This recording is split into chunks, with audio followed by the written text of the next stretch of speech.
Axel de Tarlet, Mister Echo, et si Air France disparaissait? Il y a un rapport assez alarmiste qui vient d'être remis à Manuel Valls.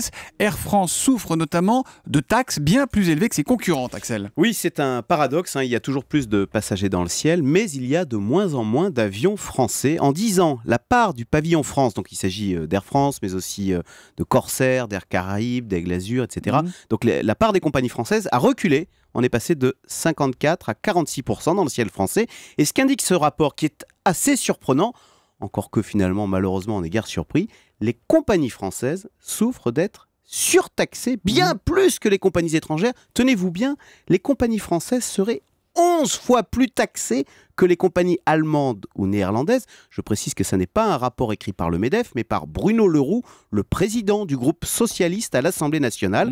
Alors, exemple de taxe, la taxe Chirac, inventée par Jacques Chirac en 2006 pour aider les pays pauvres. Ce devait être une taxe internationale, sauf qu'Air France est la seule compagnie européenne à payer cette taxe. C'est une bonne idée, sauf qu'on est les seuls à la payer, cette taxe. Voilà, de résultat, entre 4 et 45 euros par billet, donc c'est pas nul.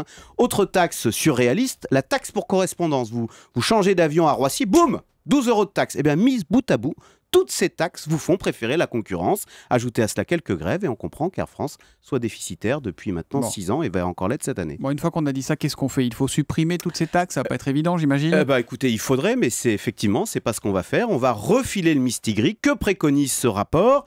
Par exemple, pourquoi ne pas faire payer la taxe Chirac par les banques ou par la grande distribution? Autre exemple, on va peut-être taxer, c'est ce que préconise ce rapport, un peu moins Air France, mais taxer un peu plus Aéroport de Paris. Donc vous voyez, on étale notre misère, mais pas question de supprimer les taxes. Au contraire, vous le savez, de ce côté-là, on est toujours très créatif avec quasiment une nouvelle taxe par jour. Et on en parlait tout à l'heure dans le journal de 7 heures avec la taxe d'habitation qui pourrait être majorée de 20% pour les résidences secondaires. Le transport aérien est un secteur en danger, c'est ce que dit très clairement Bruno Le Roux dans ce rapport transmis donc au Premier ministre hier soir. Le Zoom Echo, Axel de Tarlet, tous les matins à 7h10 sur Europe